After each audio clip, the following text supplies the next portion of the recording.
You put me on this platform to tell the truth.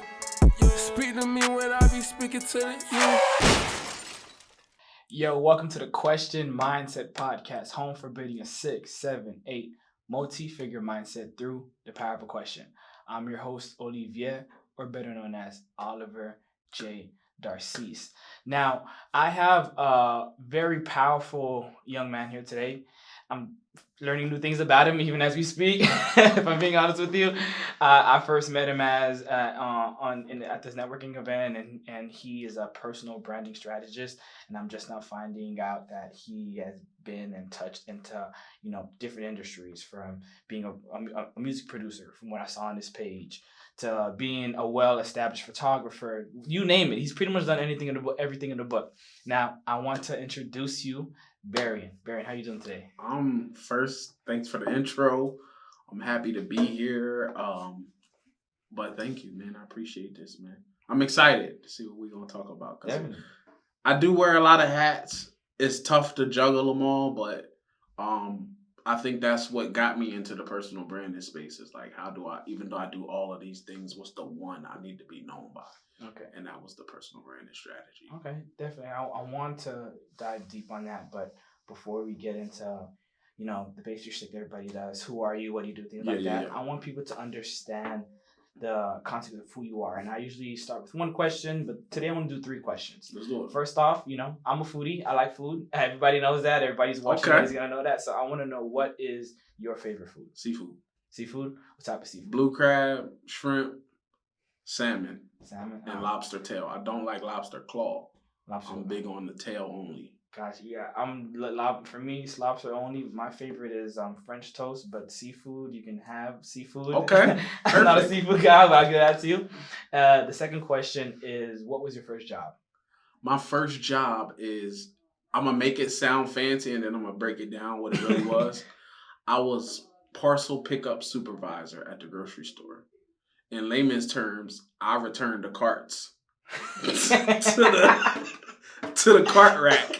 Yeah, at the supermarket. But that's what they called it, parcel pickup. Parcel pickup. So parcel pickup is basically the cart guy. Wow.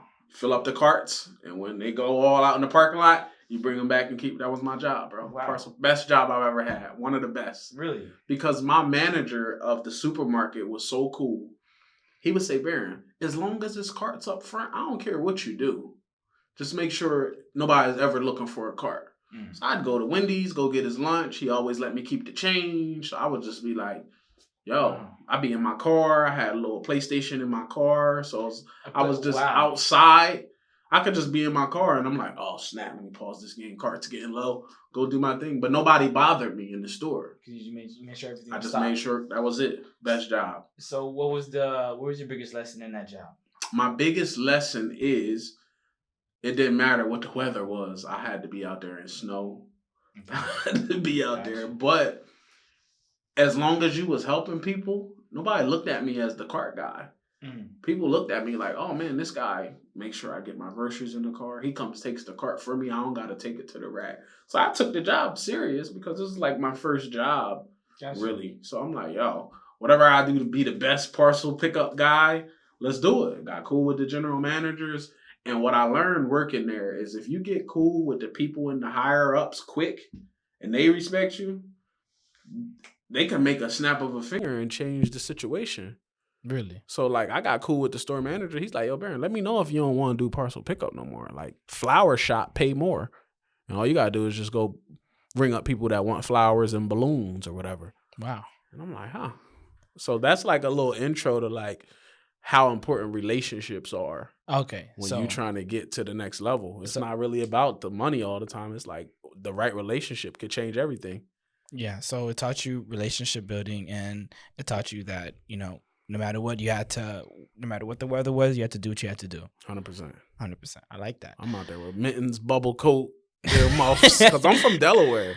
Oh, so I thought you was in. No. Now that you say snow, I thought you was in Florida since I met you. Oh, no, I moved here in 2013. Wow. Yeah. So how was that transition for you? Was you working a job and you came down here working a job, or you just took an entrepreneurship since then? I was working at back home in Delaware. I was a civil engineer. I went to University of Delaware for civil engineering. So I worked at an engineering firm since high school. So, Wow. so I thought it was going to be easy to get a job when I got here because I had the experience.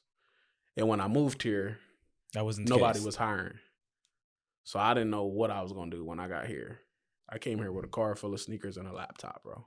Wow. No plan, no job, no nothing. So what caused you to move to Florida? Was it? I used it to was be in the battle? music business, and I used to get booked for the most shows in Florida when I was touring. Got you. When I got here, I was like, yo, I got to get to Florida. Like, if I can get to Florida, I could figure it out. Because I used to come here and see so much transaction happening that I'm like, yo, is it never a recession in Florida? Oh, Because yeah. So it's fast paced. it's always, so I was like, if I can get there, I'll figure it out. So I had some money saved up from the music business and just stacking. And I was like, look, I'm going to give myself 3 months. If I can't figure it out in 3 months, I got to go back home to Delaware. Wow. So how was it? You spent how was those 3 months when you first got to Florida? Oh my God, they were terrible.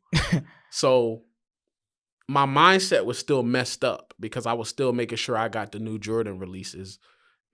Despite you was this, despite not having a job, it was terrible, bro. I was a sneakerhead. It was awful.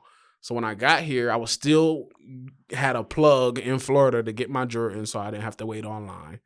Wow. And did you have a place to stay? You just in your I had car? an apartment. So I had an Okay, apartment. got you. This apartment, the good old days. I was paying $625 a month for a 1-bedroom in West Palm Beach. Damn. St. Andrews neighborhood. I'll never forget it, off Benoist Farms Road. You'd be looking to get 900 right now. Like probably 12. Yeah, because it was a 2-bedroom. Well, it was 1-bedroom. But yeah, it's probably 9 now.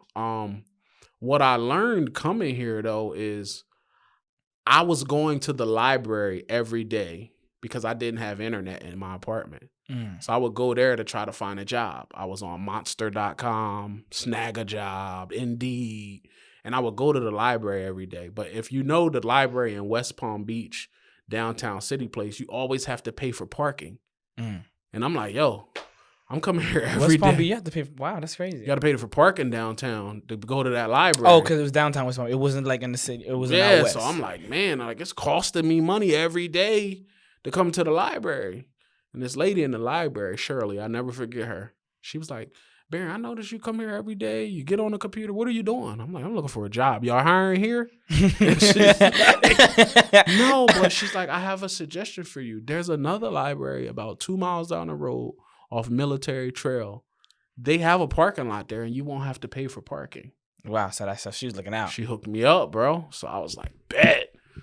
It was good knowing you, Shirley. I mean, yeah, just mentioned. I'm going to this library with the free parking.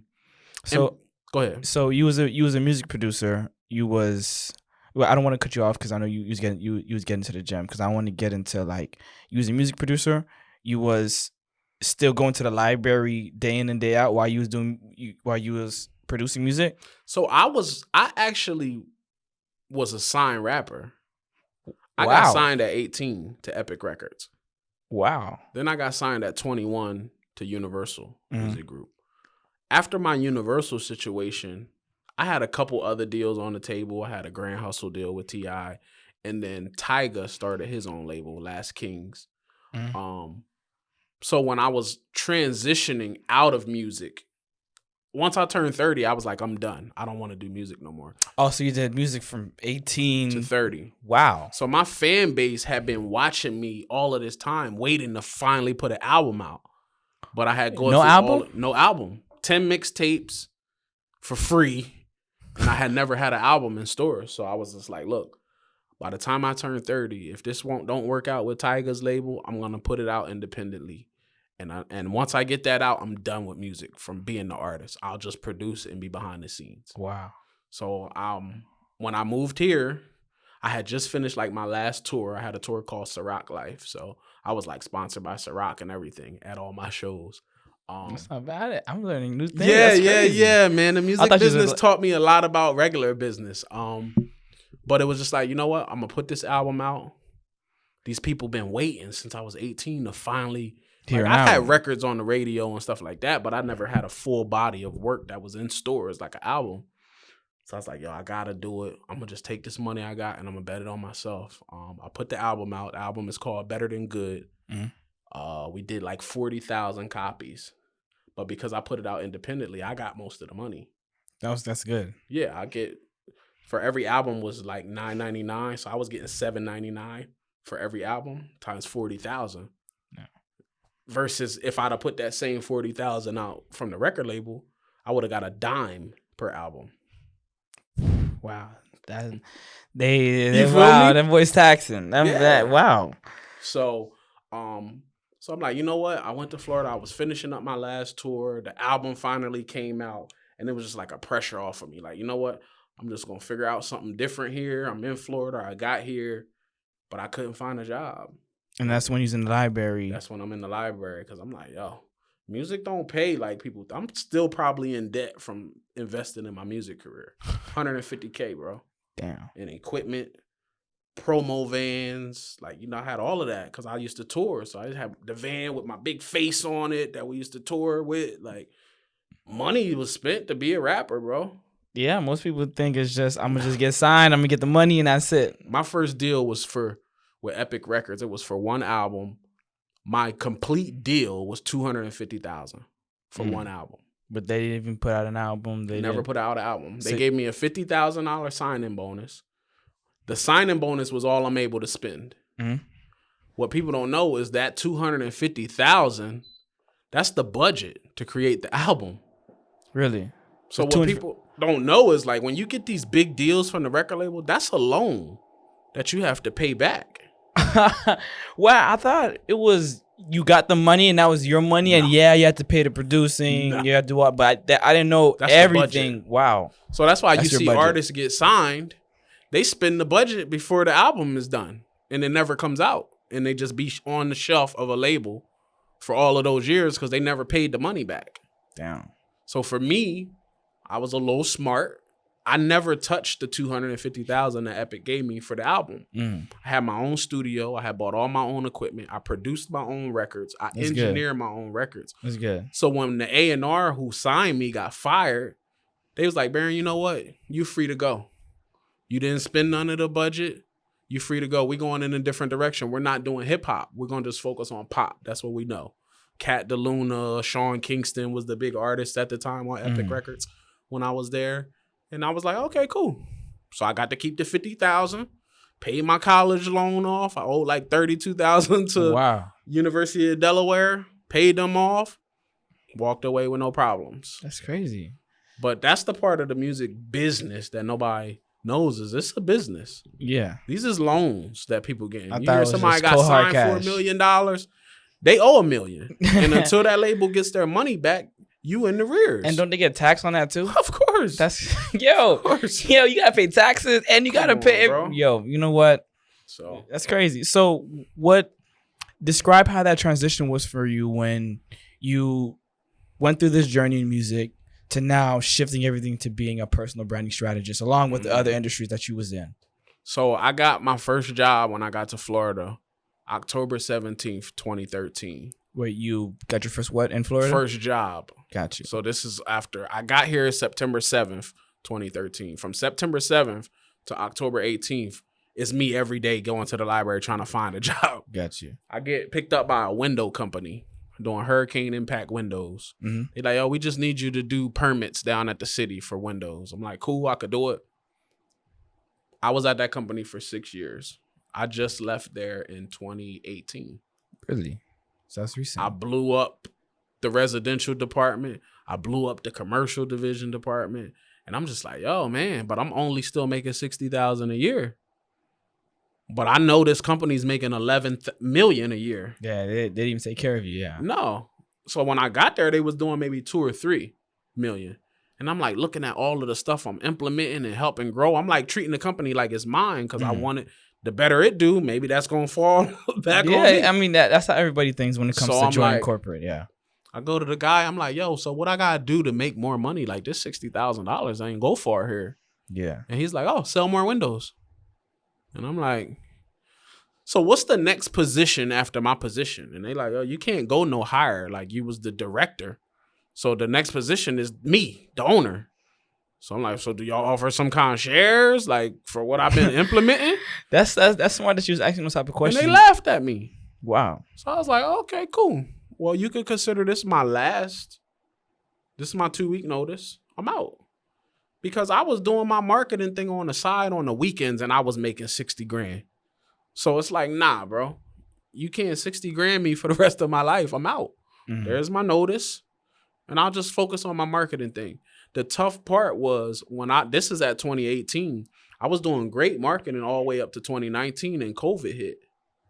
And I lost all my marketing clients in COVID because they were small business owners. We helping them with their SEO, their Google My Business, their search rank, all of that. Mhm. But they don't have money to pay the marketing guy because they barely know if they're going to be open. They furloughing people and letting people go. So the marketing budget's always the first budget cut. Wow. So how was your mindset going into COVID, quitting that job? You was making $60,000. Oh, bro, I'm looking at my wife like I just got married and I don't even know how I'm going to feed you. I don't know how I'm going to feed you. Like I don't know what's going to happen because I bet everything on my marketing agency. I quit this window job to start my own thing and I'm like, damn. And a buddy of mine's called me because people knew I did photography. And he calls me and he's like, yo, I know you do photography. You ever did real estate photography? Oh man, that's a I'm big like, industry to get in. Yeah. No. But it's like, how hard is it to take a kitchen and a bathroom and shoot it? He's like, because of this COVID thing, the photography we normally use is he don't feel comfortable going to people's houses with this COVID thing. His mom lives with him. She's older. He don't want to bring nothing back. Can you take these pictures for me this Thursday? I'm like, I guess, man. I took the pictures. He paid me $150. And I was like, I was only there 15, 20 minutes. That's cool. Sent him the pictures the next day. He said, yo, I don't know what you did, but these pictures is fire. My other guy's stuff don't look like this, and he don't get them back that fast. I got another one for you on Saturday if you could do it. And I was like, oh, no. I was right on Sunbiz trying to create a real estate photography company, my guy. I'm like, oh, no. And that first year that I launched Real Estate Captured, I did $250K by myself doing real estate photography. How did you scale that up that quick? So when I first did those first pictures for this guy, he paid me $150, right? Mm. But I did not know real estate photography turnaround was 24 hours. So I would literally have to go shoot your house and then go home and hurry up and try to edit those images so you can have them the next day. Mm. Well, I'm like, well, if at that case, I can only do one house a day. And I'm like, nah. Fiverr.com, real estate editors. These dudes was editing pictures for 30 cents an image. And I'm like, oh, no, cool. So now I could do more shoots a day. You just outsource the editing overseas because there's a time difference in overseas. I always get my pictures in the morning as long as I sent them by 5 o'clock at night the day before. So I'm like, oh, so now I'm doing 5 shoots a day, 5 days a week. Each shoot $250 a pop. So I'm like, oh, I was killing them. Like now that I have other photographers work for, like I don't shoot no more, but I have the company still, and I have 4 other photographers that work for me. So you still have I still own it. Yeah, yeah. You said I'm not letting that go. No, bro, because during COVID, real estate was popping. Of course, everybody was still showing houses. Realtors still had their mask on and on FaceTime, so they were still working. We was making more money off 3D tours because nobody could come and see the houses. So that was the upsell, the virtual tour, the 3D walkthrough, the video, the aerial drone, like all these is upcharges. So from a shoot that used to be $250, well, these shoots turn to $550 real quick. If you need interior, exterior, you need aerial drone, you need a video tour for social media, and you need a 3D walkthrough, we're making $700-800 a shoot. 5 shoots a day. So I'm like, oh, this was cake. So I make less money now because I got a whole team now. But it's like, man, I tell my team all the time, like, y'all lazy, man. I was doing 5 shoots a day, making way more money before I hired y'all.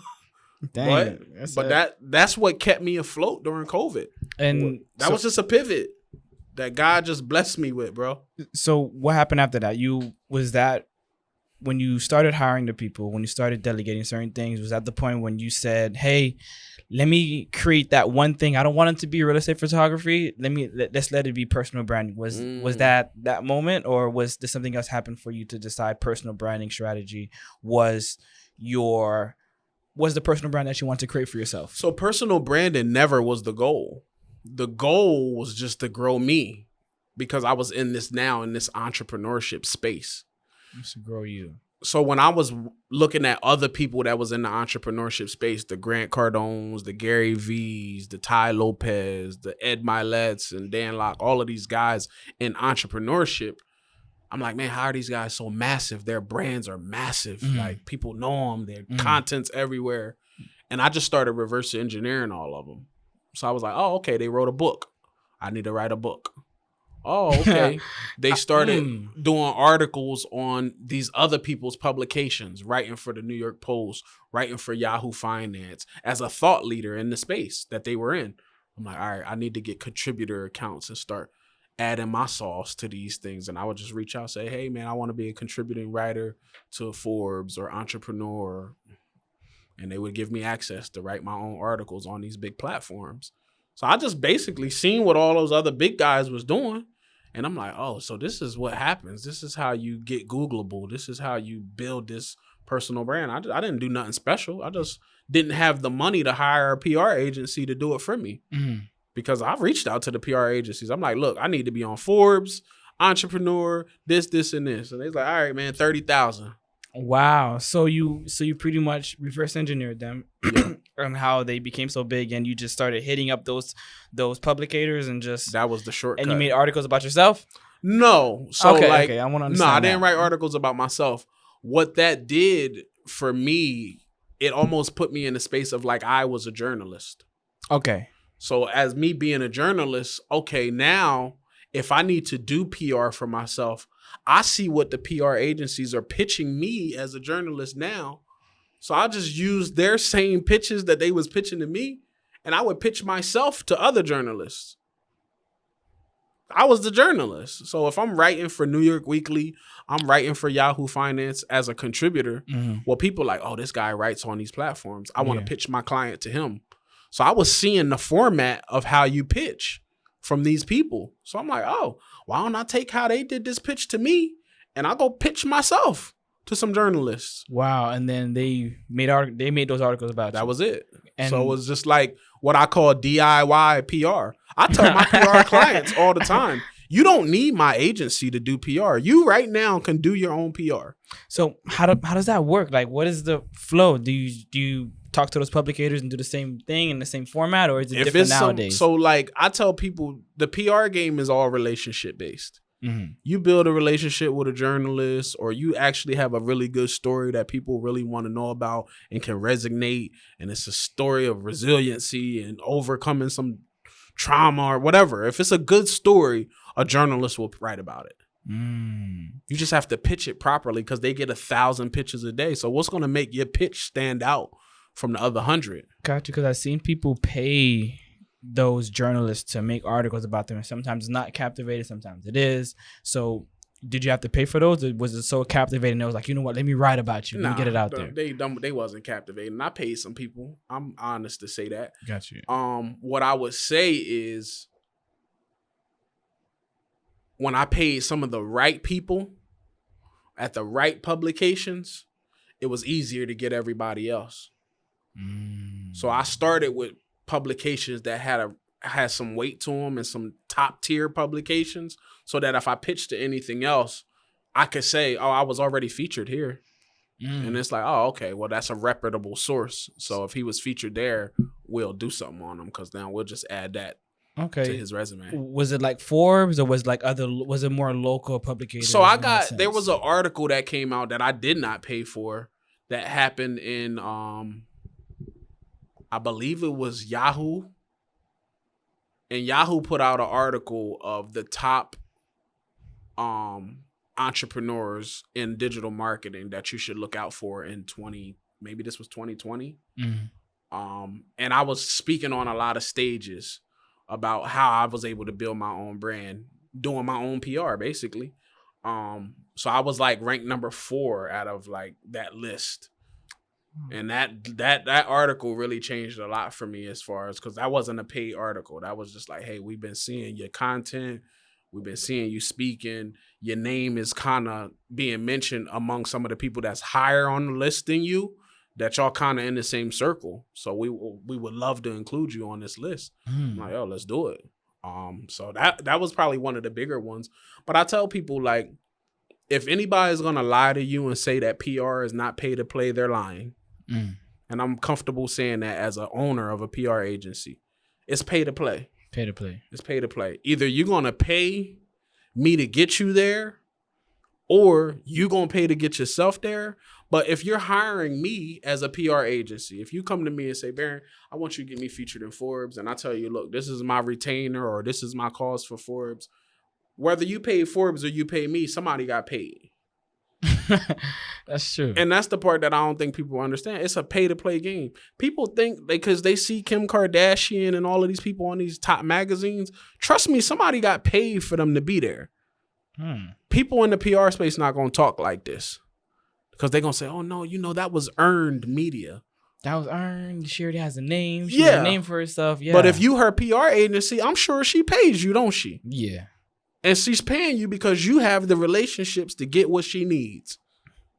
She might not know the guy at Forbes, or she might not have the relationship at Rolling Stones, but you as the PR agency may have developed those relationships that you can say, hey, I got a new client that I want to pitch you. This is what she's got going on. Can we make this happen? That relationship could get her on Forbes. So she might not have paid Forbes, but she paid your agency. It's pay to play.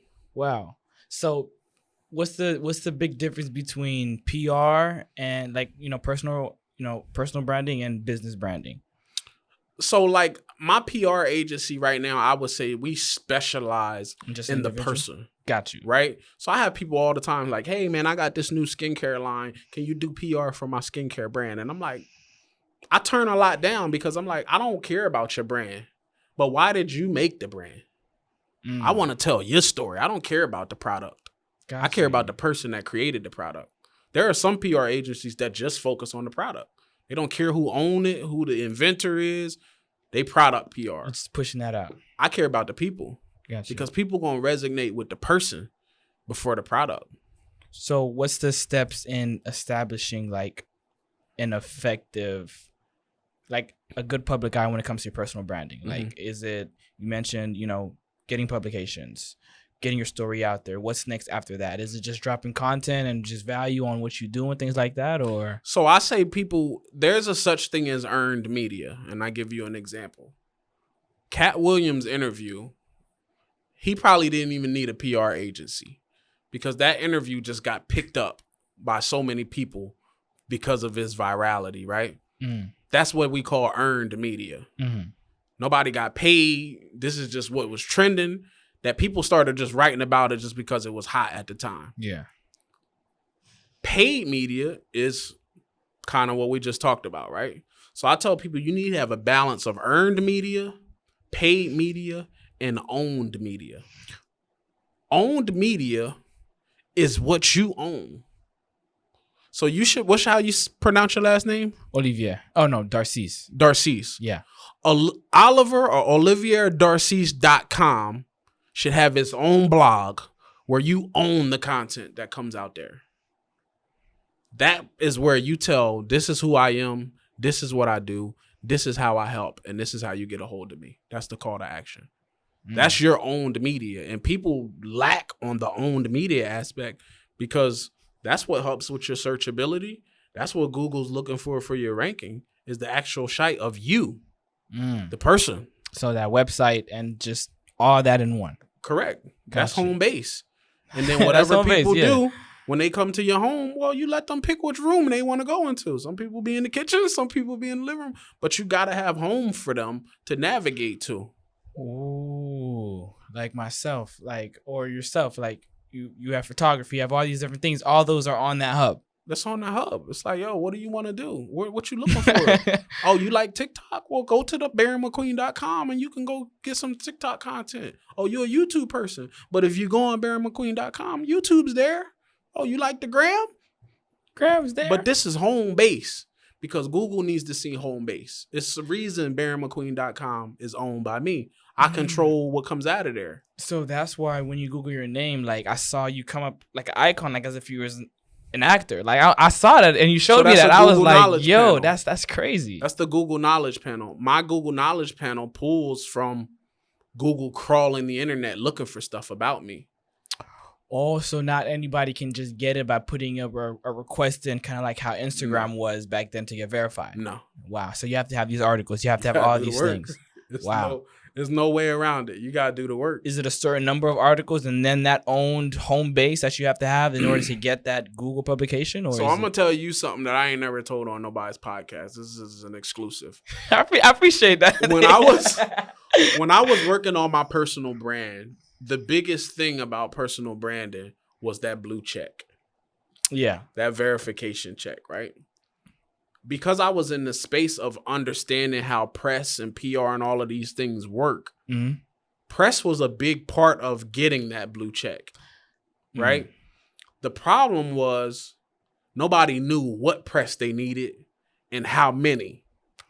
Ooh, okay. So when I was getting into the PR space, the number was between 13 and 15 pieces of articles written about you by reputable sources, though.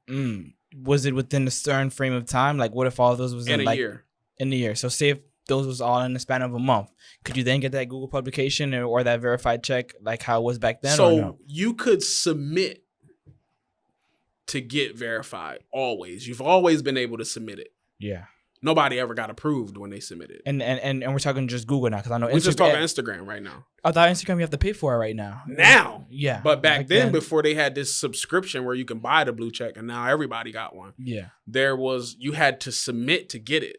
So you could submit it right through the app. Hey, I want to be verified. But what Instagram always asked was for links. I saw that because I tried to get that blue check, but before they had that pay to play part. Yeah. And they denied me because at first I thought you have to have the LLC in your name. No. And I thought they had to identify that you own that person or you're that person. You're not faking it. You had to be published in reputable sites. So if you would have went through that publication and say, here, Instagram, this is me featured on Entrepreneur. This is me featured on Black Enterprise. This is me featured in Vibe magazine. And here's my YouTube channel. And here's my Facebook. And here's my ID.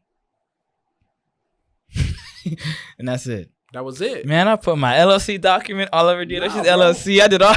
So it was just like, yeah, that's crazy. So for me, like when I got my blue check as an original blue check, right? But it was like, what people don't see was it was a lot of work to get this amount of press and to get these articles. And like, I didn't have the money.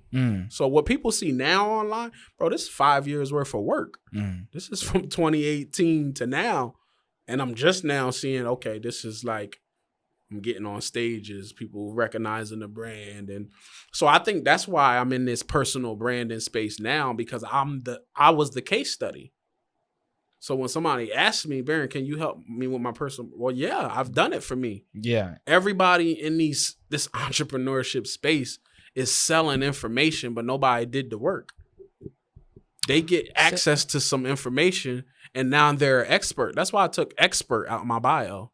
It used to say personal branding expert.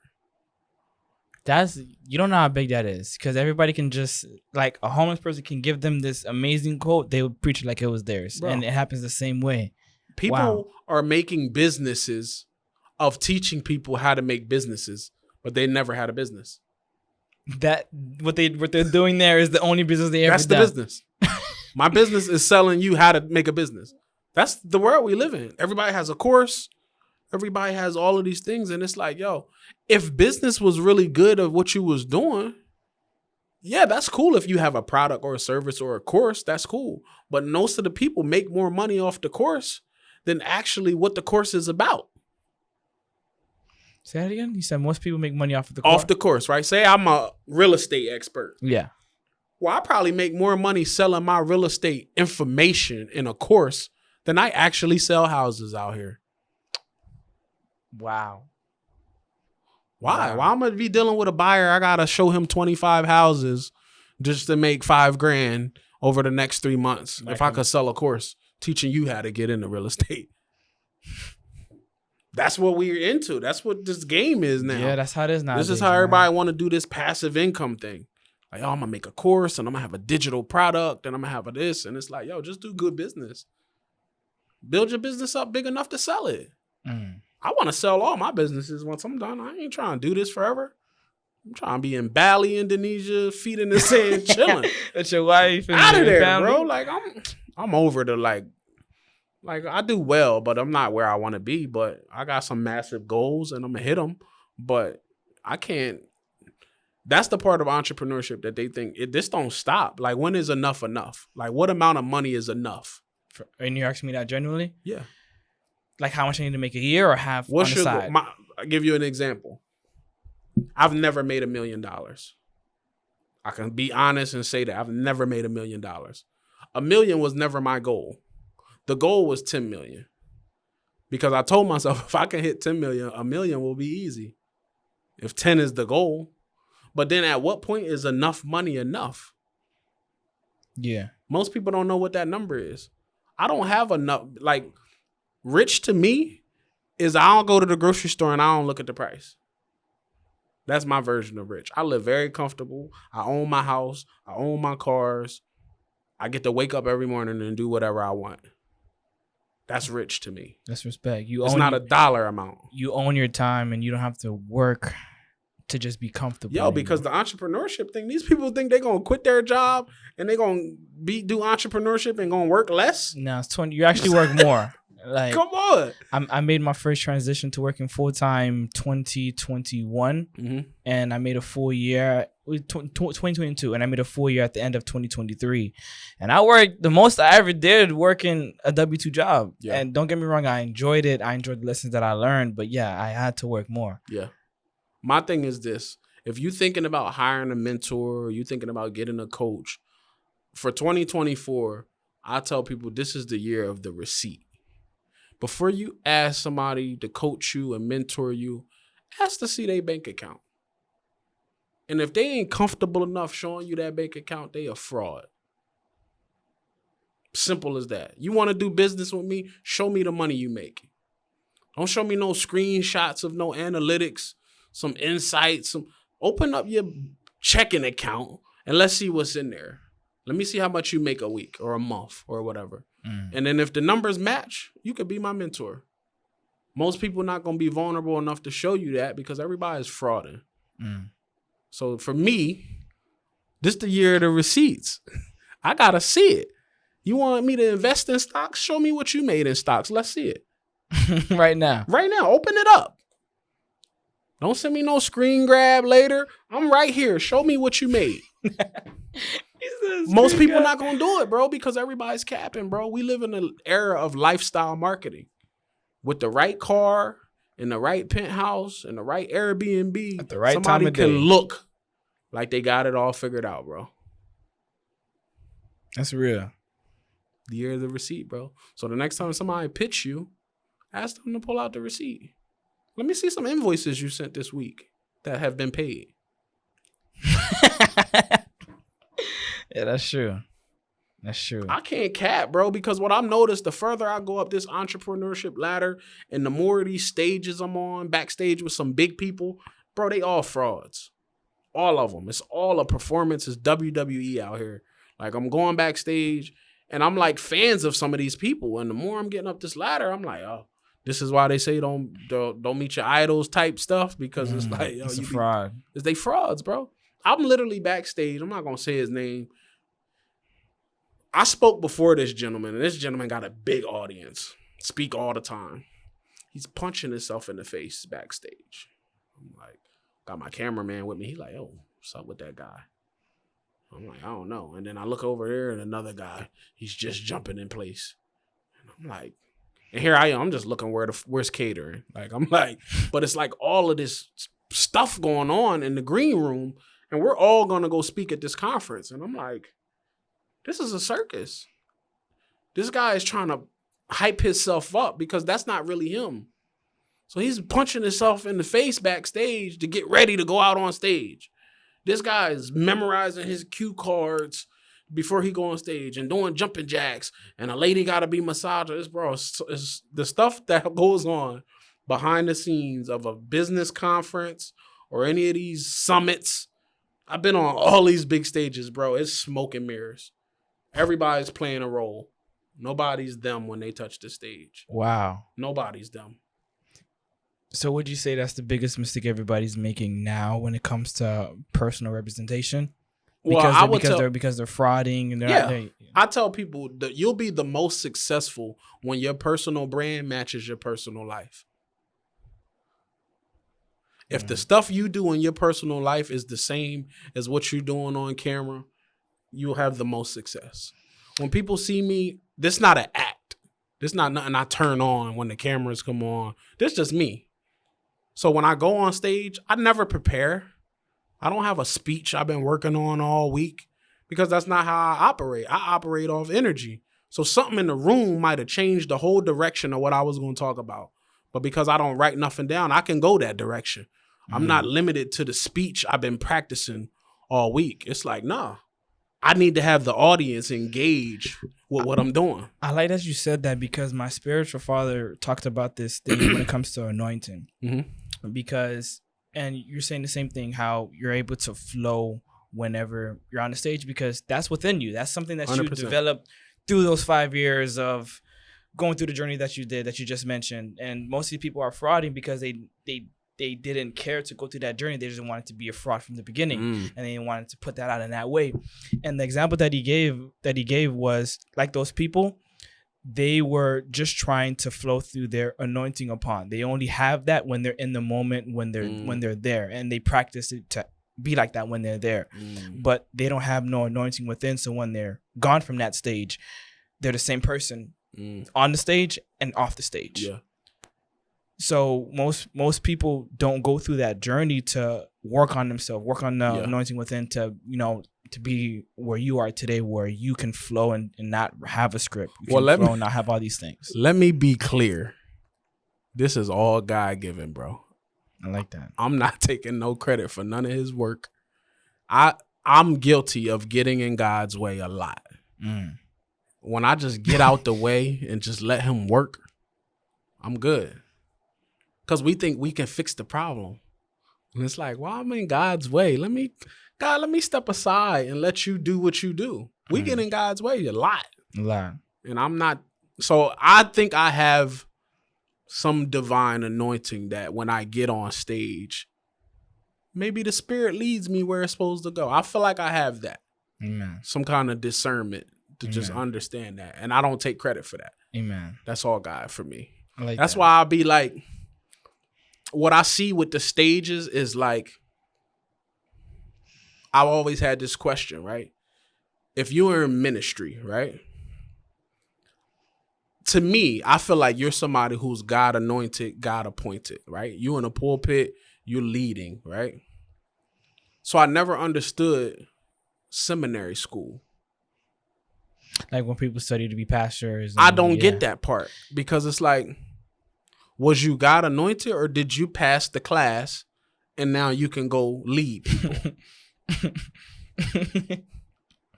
Am I wrong? Am I wrong? You're not wrong. I got you. I see what you're talking about. So I'm like, that's real. I had a guy talk to me. He's like, Baron, if you just let God use you, you sit here to do more than what you do in business. Like, I feel like you're a God anointed person. Maybe you should be on the pulpit or maybe you should be in that space. And I was like, oh, so what do you do? He's like, oh, I'm a pastor. And I'm like, oh, so you can see that in me because you were God anointed. And then he told me he went to Bible college or something. I'm like, Bible college? He's like, yeah, I went to seminary school and you just learn all the history and you get a little certificate. And then with that certificate, it's like going to college for a regular job. You leave and you can get a job because you got the degree. That's crazy. And I'm like, oh, man. I have my own gripes with religion. I like that you said Go ahead.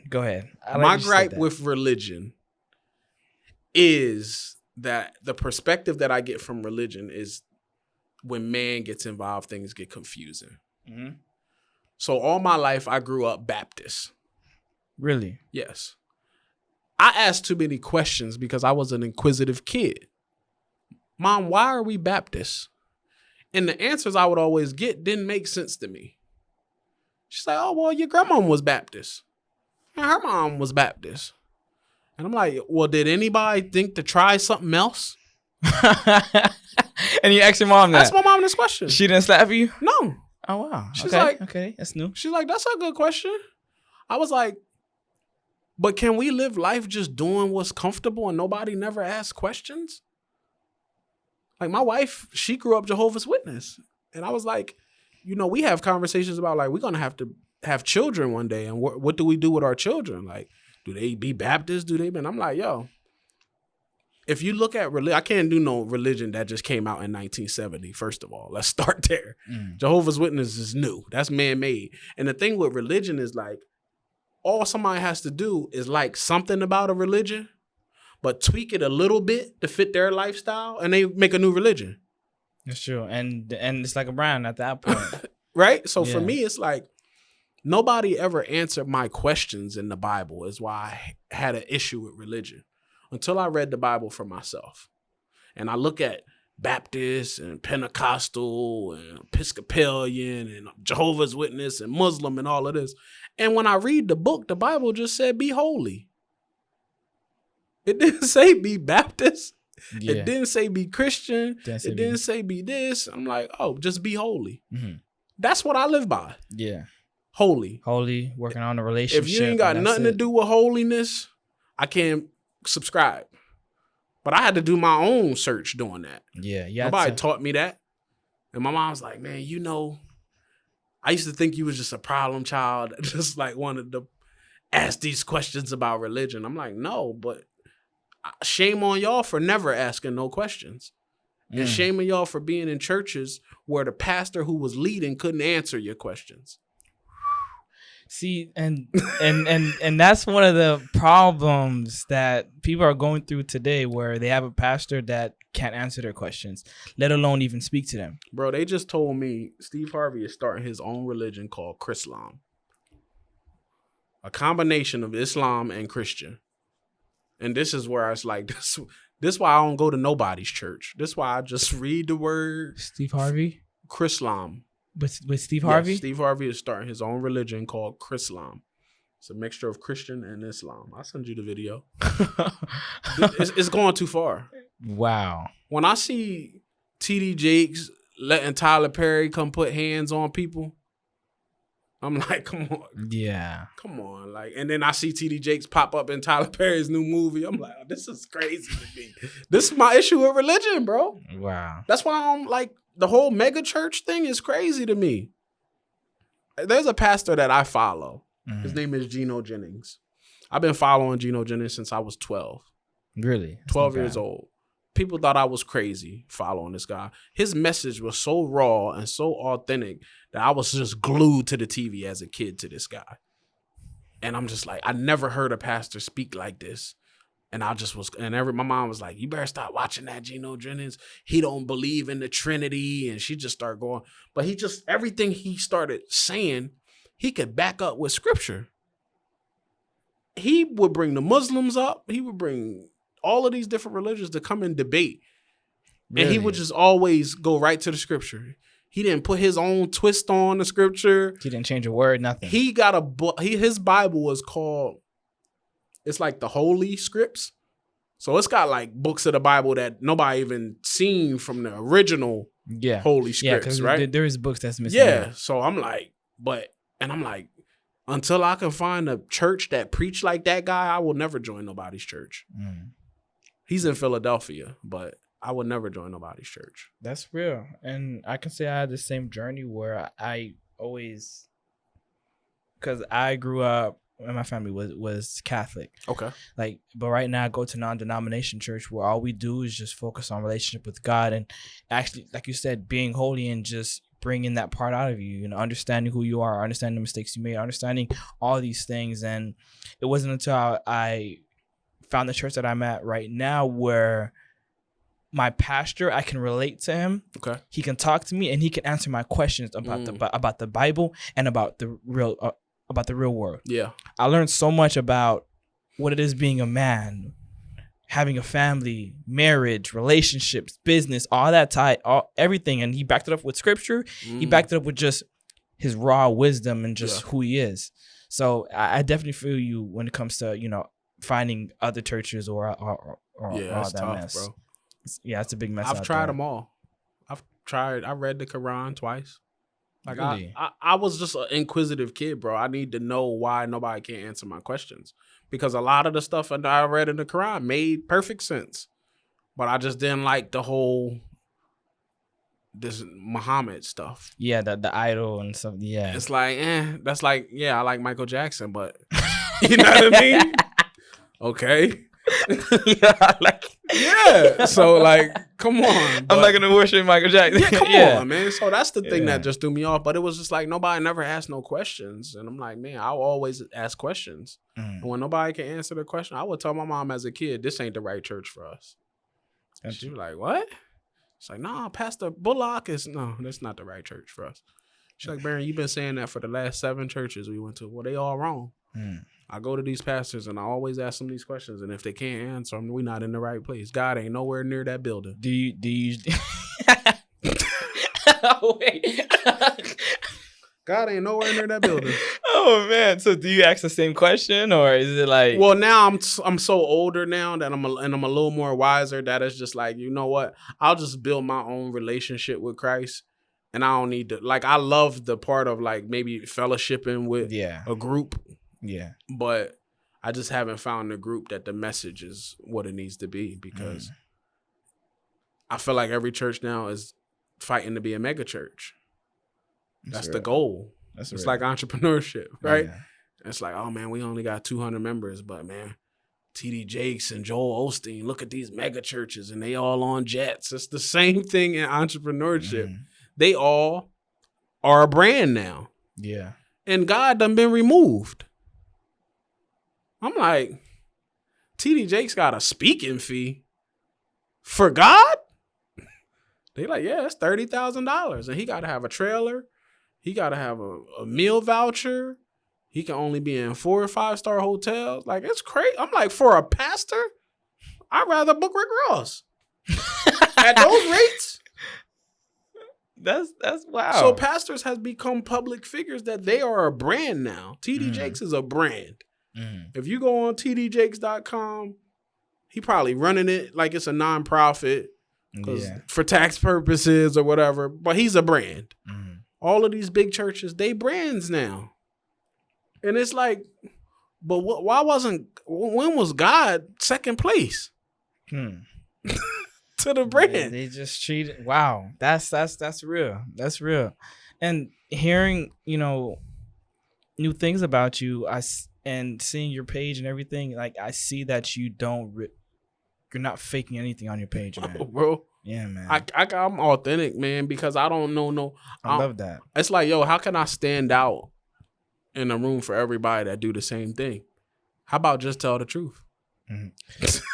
That's real. And I did another podcast sometime last year, and hearing what you're saying about personal representation and all that type of stuff and being a fake and being a fraud, somebody that was a guest right next to me said, hey, I saw you on social media, because initially the guest that I had invited one other person. Okay. So she saw me from the social media, from having the conversation, because, it was like a group of 4. Okay. So she said, like, it was after the podcast. It was off the grid. She was like, yo, I saw your page, when she was telling me to come on a podcast. And I used to think that what I saw and who you was and your personality was a fake, but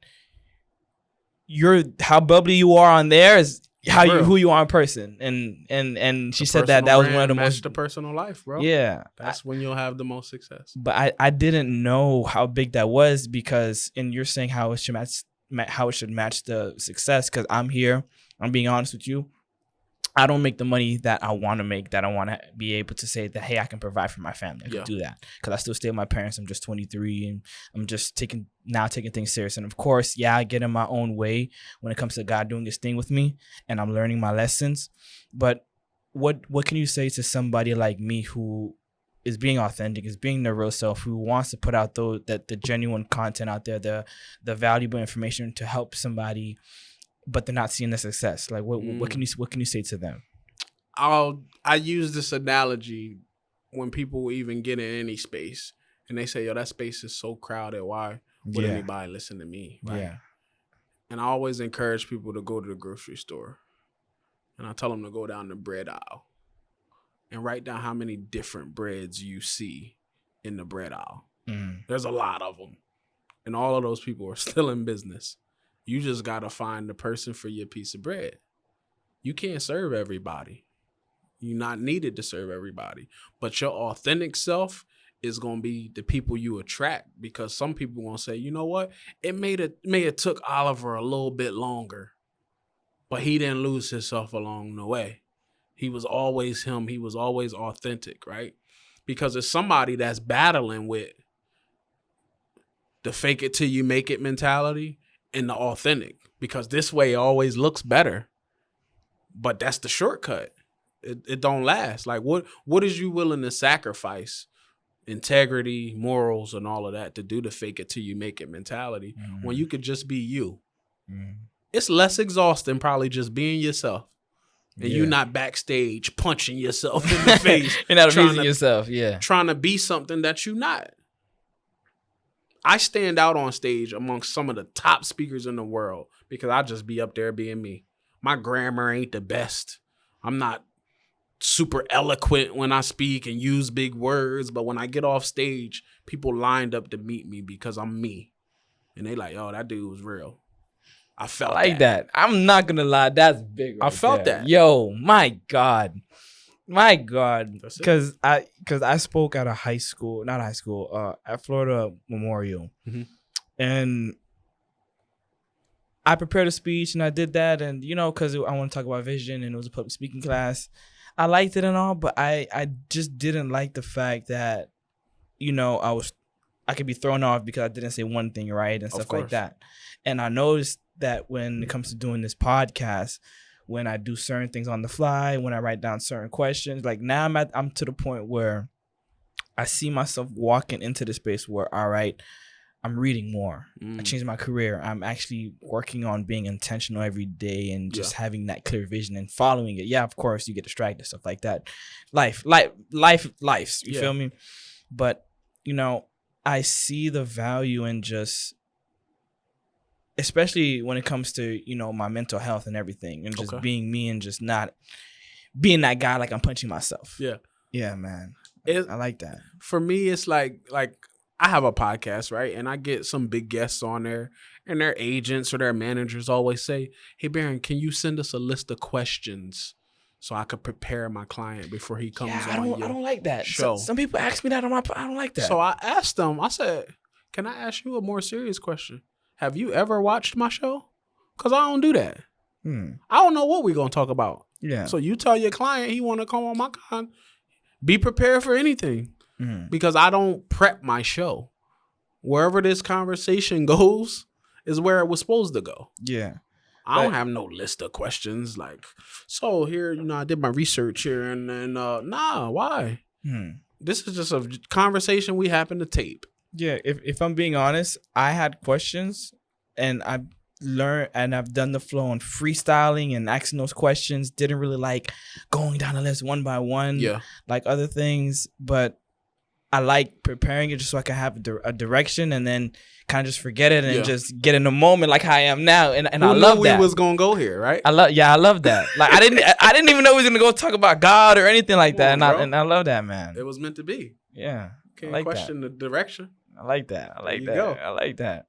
So I want to ask you one thing just to tie up everything, because like why I want to ask you this one thing. Why does personal branding matter, and why does somebody have to show and be their authentic self and not just be your fraud and not just fake it? If you take your personal brand serious, you have to control the narrative about who you are, because you don't want other people to tell that story for you, because it may not be accurate. When you leave the room, what do people say about you when you leave the room? That's the power of your personal brand. Whether it's their interactions with you, whether it's their experiences with you, whether it's them doing business with you. What your personal brand is what people say about you when you leave the room. So I want people that meet me and get to be in my space or we ever conversed to say good things about me when I'm not in the room. I genuinely care. Yeah. So it's like, yo, why would I make somebody have a negative opinion of me? Either in business or just in passing. That's why I treat everybody with the same respect. So if somebody says something bad about me, somebody that heard them say something bad about me is like, oh, no, I gotta check you because that's not the Baron I know. That's not, yeah. I ain't never heard nobody speak about Baron like that. Yeah. And that's why it's important for me. But the reason I took expert out of my bio was because all of this stuff is always changing, right? If I say strategist, that means I'm still trying to figure out some things too. I can't be the expert if something just came out yesterday. That's what trips me about the AI experts. Everybody AI expert, and it's like, yo, this all new. How you the expert already? Because you found a YouTube channel where somebody else explained it? Like, nah, you're not an expert. And now you're just selling the course. So I had to take the word expert out of my bio because it's like, nah, I'm a strategist. We're going to figure this thing out. Together. If it's constantly changing, we're gonna figure it out. Yeah. So we're not the experts, we the strategists. It might be how the flow was for you might be different for somebody else. Yeah. For me, 2023 was the year of content. I haven't put no content out in 2024 yet, and it hasn't changed anything. And I was just like, oh man, I gotta have a video out every day. My reels gotta be popping. I gotta be constantly putting out content every day. Well, I did that for a whole year, and I didn't like the results. It didn't do what I thought it was going to do. What did you think it was going to do? I thought with me putting out the most content, it was going to grow my brand, that more eyeballs was going to see my stuff. More eyeballs did see myself. But what I built with doing all of that content was a bunch of fans. That was it. Yeah. These are people that's not going to buy my service. I built fans. People that just like me and like what I do, but they may not be my target customer. So how do you grow that audience for people who are your target customers who are going to be able to buy your stuff? Well, I had to go hang out where my target customers hang out. My target customers hang out on LinkedIn. Here I am, built this massive audience on Instagram, and those are just fans. They like, oh, he's cool guy. I like his stuff, but they don't buy from me. That's not my target audience. So I built a fan base on Instagram. So in 2024, my clients or target customers live on Instagram. I mean, on LinkedIn. So my strategy has changed. I don't care about Instagram no more. Bro, I haven't even posted on my Instagram in 2024. If you see anything on Instagram, it's because somebody invited me as a collaborator and I just accepted it. I ain't been posting. Wow. Because my clients don't live there no more. I tried that way. Wow. Being on all these stages, creating all of this content, and all I did was build a fan base. So how did you know where they hang out? Because now that you say that is because, you know, I aspire to be a life coach in a way where I help people find their purpose. Okay. Because I saw what I was lacking when I was growing up, and it was my genuine experience, and I've helped people turn themselves around. Okay. So, and I'm thinking, hey, I gotta just be on Instagram, post 3 days a week and do all that type of stuff. But then go where they hang out. Does it have to be online, or can it be like in person, or whatever, wherever they are in that sense? In person, what does in person people look like, right? So think about what you're trying to do. Yeah. Where do those people live in real life? Think about support groups. Yeah. Because I had this thought when I was talking to my younger brother, because our relationship wasn't the best, and he's actually my editor, so he's gonna see this and it's gonna be crazy. so I know it's meant to come out. Let it come out, right? So, you know, and I commend him and I give him his flowers because, you know, I've given him so much advice and so much gems, and I've seen how it changed his life. Mm-hmm. And I had this thought, hey, why don't I just go to high schools and just have a conversation with kids his age? Because I realized my target audience is people around my younger brother's age, because he's 3 years younger than me. Okay. Up until my age, or 2025, who maybe even older if they're at the point where they lost themselves and they're trying to find their way back or whatever the case may be. And I never took the next step within that. But you saying that right now, it's like, you know what?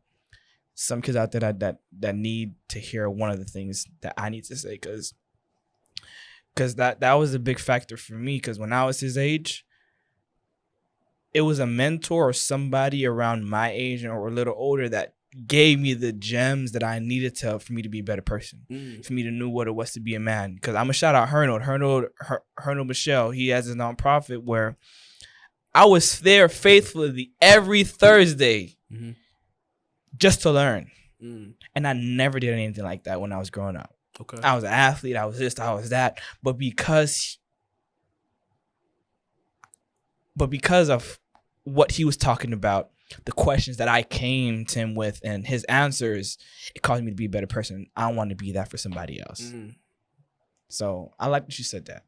I'm not gonna lie, it gave me fine, man. Bro, I built a fan base on Instagram. But it's like, okay, that's cool. Wow, if you want fans, just go on Instagram. That's crazy. Some people's clients may actually live on Instagram. Mine's didn't. Mine's was just people that like, like I like what he talking about with this personal brand. But man, like I gotta be accountable if I work with this guy. He gonna hold me accountable. I can't hide, especially once I pay that fee. To like, if he gonna do my PR and all of, I gotta really do the work. Yeah. And what I learned is, whether I'm dealing with people that are seasoned entrepreneurs or people that got businesses that do 10 million a year, I don't have no cookie cutter formula that I could just put you in. So me being in the PR space and helping people with, I'm like a therapist, bro, because I'm getting people that made plenty of money, but they hid behind the logo their whole career. Wow. Do you know who owns State Farm? No, all I see is the mascot, which is that black guy with the Jake, right? Yeah, Jake. You don't know Flo from Progressive is their person. Nobody know who own Progressive. And I tell people, if you ain't got the money to be the personal brand for your business, go hire a spokesperson. Say it again. If you don't have the money. If you don't have the money, if you don't want to be the person, have the money to hire a spokesperson. Wow. And then that should change your mind about you being the face of your company. I like that. Why not? Who gonna talk better about your company than you? Nobody. Because you have to give them what you want to talk about. So now I gotta talk these business owners from behind the curtains, and it's a whole different. They have to do this stuff. They have to get in, actually record content and educate their customers. So it's like a therapy session when I get new clients that sign up, because these people why they gonna take advice from me, bro? I'm 38. These people been in business 38 years. I don't take advice from this guy. I'm like, yo, I'm telling you, I've seen the most success in all of my businesses when I stopped hiding behind a logo. Got you. So as we end this off, because I'm not gonna lie, you changed my mind shit like, completely. I'm not gonna lie. I appreciate the conversation. Man. We gotta lead with value, man. So other than, of course, you said, being true to who you are as a person when it comes to, working on your PR and, getting your brand out there. Other than that, what is that one non-negotiable that somebody needs to have in general? I think people scared to say no. I don't have a problem saying no to people. Like, all money is not good money for me. I have people that have come and say, hey, I need help with your PR. I can have one discovery call with them and say, this is not going to be a good fit. And I'm okay with saying that. It's tough when you're starting out in business because you like, I need all of this money as I could get. So you just take everybody. A guy told me, one of my mentors told me, Baron, if you send your price out to 3 people and 3 people in a row accept your price is too low. I'm like, start raising your price and see how many more no's you get, and then you might be in the ballpark or where you need to be. So it's like, for me, I don't have a problem saying no. I can't serve everybody. I can't work with everybody. It's simple. I'm only one person. I got a staff that helps, but people always want to talk to me That's why they came here. Yeah. They think they buying Baron McQueen. Yeah. Forget Big Reach PR. And Yeah. They want me. That is So true. it's not but so much of me to go around. So do I have 20 clients? No. I don't take no more than 10 clients at a time. That's it. So just don't say yes to everybody. It's real. People scared of confrontation, bro. That's real. Yeah, they're scared of confrontation and saying, wow. That's big right there. I appreciate that. Nah, man. I'm not gonna lie, you dropped a lot of things today that even changed my heart and my mindset. I just want to say thank you again for coming on today. I appreciate it, bro. I'd love to have you on again in the Bro, future whenever you have time. you got my number, I know man. I Text me, know. bro. I got you. I'm I easy. I ain't appreciate bougie. that. I appreciate that. We'll make it happen. So at the end of the day, my name is Olivier J. Darcis, and I'm with Barian. We're helping you do the do to do life well. Peace.